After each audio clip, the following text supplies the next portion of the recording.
अब नेक्स्ट हमारा ख़त्म होगा, ये अभी पावर 1 थी, अब पावर है 2, यानी कि n पे पावर 2 का मतलब है 10 पे पावर 2 का मतलब है 100। 100 के पास वाले नंबरों को लेंगे, चाहे वो आगे बढ़ते हुए हों या पीछे बढ़ते हुए। तो इस बार हमने लिया है 96 और ये 104।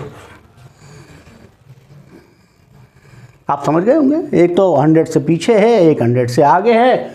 ये हुआ -4, 100 से 4 पीछे है और ये 100 से 4 आगे है।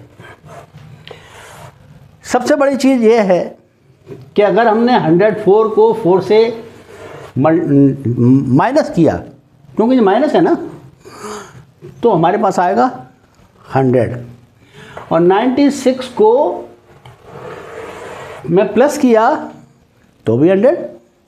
यानी इसका मतलब ये है कि अगर हम यूँ करते हैं क्रॉस में, तो जो हमारे पास आंसर है वो बिल्कुल क्लियर आएगा, उतना ही आएगा, सेम रहेगा, चाहे हम यूँ कर लें या यूँ कर लें, बात एक ही है। इसके बाद हम आते हैं कि हम किसके पास थे, 100 के। 100 में ज़ीरो कितने थे, 2, ऐड 2 ज़ीरोज़। अब इसके बाद आता है इनका मल्टीप्लिकेशन, 4 4 जा 16, लेकिन ये है कैसा, माइनस का। तो आगे वाला स्टेप हमारा होगा कि इसमें 10,000 में से हम केवल 16 को माइनस करेंगे। 10,000 माइनस 16,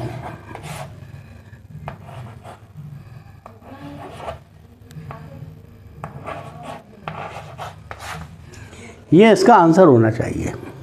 मतलब यस। अब हम चलते हैं, जो 10 की पावर है 3, और 10 की पावर 3 का मतलब है 1000। बड़ी नेचुरल सी बात है कि अगर हम 997 को लेते हैं और दूसरी तरफ हम ले लेते हैं 1006, ठीक। ऐसे केस में हम 1000 को बेस मान के चलते हैं। 1000 से कितना जाता है, +7, वो -3। एक मिनट से रोक दूँ, वो तो उसमें निकल जाएगा, किसमें, एडिटिंग में। 1000 अपनी स्टार्ट कर दो, -3 और ये +6। आपने देखा, अगर हम इनको एक बार फिर देखते हैं उसी तरह से, तो ये 1003 बन जाता है, और इधर अगर हम इसको भी देखते हैं तो 1003 बन जाता है। प्रोसीजर वही है, ये है 1003,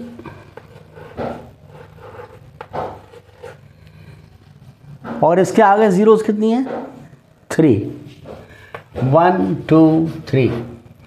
इसको और इसको मल्टीप्लाई करते हैं तो आता है हमारा -18। और नेचुरल बात है, 18 को इसमें से माइनस कर दो, आप रिजल्ट आपके सामने है।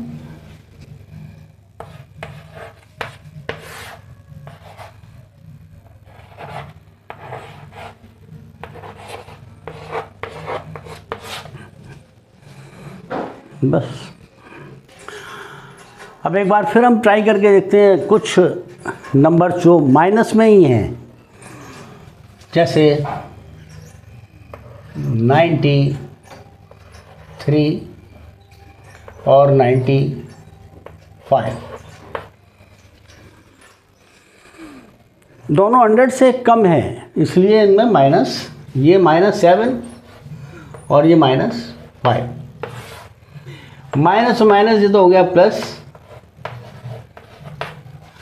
और ये हम देखते हैं यूं कर लें या यूं कर लें, बात वही है। 88 88 के बाद हमें कितनी ज़ीरो लगानी है, तो आप खुद डिसाइड करें। 2 ज़ीरो आएंगी क्योंकि पावर हमारे पास किसकी थी, और जो +3 5। आंसर हो गया आपका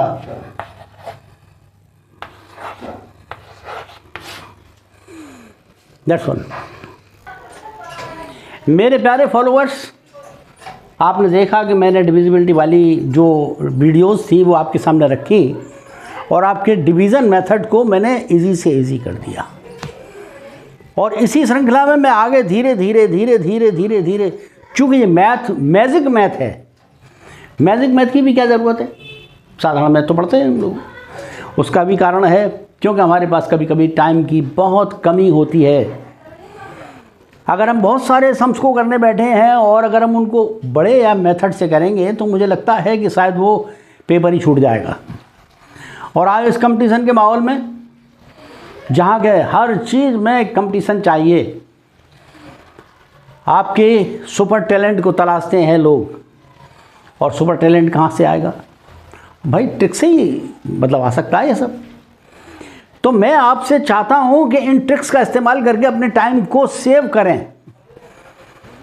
आज बैंक, एसएससी, तमाम सारे एग्ज़ाम्स में भी ट्रिक मैथ ही तो चल रहा है। छोटे बच्चों के मैथ में भी टीचर चाहते हैं, स्कूल चाहता है, बोर्ड चाहता है कि बच्चे फास्ट से फास्ट करें। 10th के एग्ज़ाम को देख लो आप, बोर्ड एग्ज़ाम में 34 क्वेश्चंस लगभग आते हैं। क्या ये सब कर पाना बड़े मेथड से इजी रहेगा? बड़ा मुश्किल है, ऐसा हो नहीं सकता। तो मैं चाहता हूं कि आप भी मैजिक मैथ का प्रयोग करते रहें और आप मुझसे जुड़े रहें। ऐसी एक दो नहीं, सैकड़ों सैकड़ों मेथड्स हैं, सैकड़ों तरीके के वो तरीके हैं, वो मैजिकल ट्रिक्स हैं जिनसे कि आप अपनी बड़ी से बड़ी प्रॉब्लम्स को जल्दी सॉल्व कर सकते हैं। That's all. सही है मोटिवेशनल, या कुछ और जोड़ना है इसमें?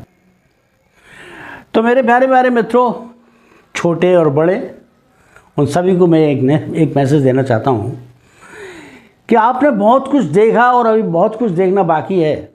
ये सब देखने के लिए, मुझे मोटिवेट करने के लिए आप मेरे चैनल को सब्सक्राइब करें, फॉलो करें, लाइक करें, शेयर करें, बेल आइकन को बंद ना करें। और यार 1 मिनट बंद कर दे, फिर से गलत हो गया। हाँ, तो मेरे सभी मित्रों, मेरे सहयोगियों, मेरे दर्शकों, मेरे श्रोताओं, अगर आप मुझे सुन रहे हैं तो मेरी भी आपसे एक छोटी सी एक्सपेक्टेशन है, और वो है कि मेरे इस चैनल को लाइक करें, शेयर करें और मुझे फॉलो करें। मुझे मोटिवेट करने के लिए कुछ ना कुछ कमेंट देते रहें। मुझसे कुछ चाहने की इच्छा हो तो उसमें कमेंट्स में डाल दें, जिससे कि मैं उस प्रॉब्लम को सॉल्व करने की भरपूर कोशिश करूँगा, जिससे मैं आप तक लगातार बना रहूँ, आप मुझसे जुड़े रहें।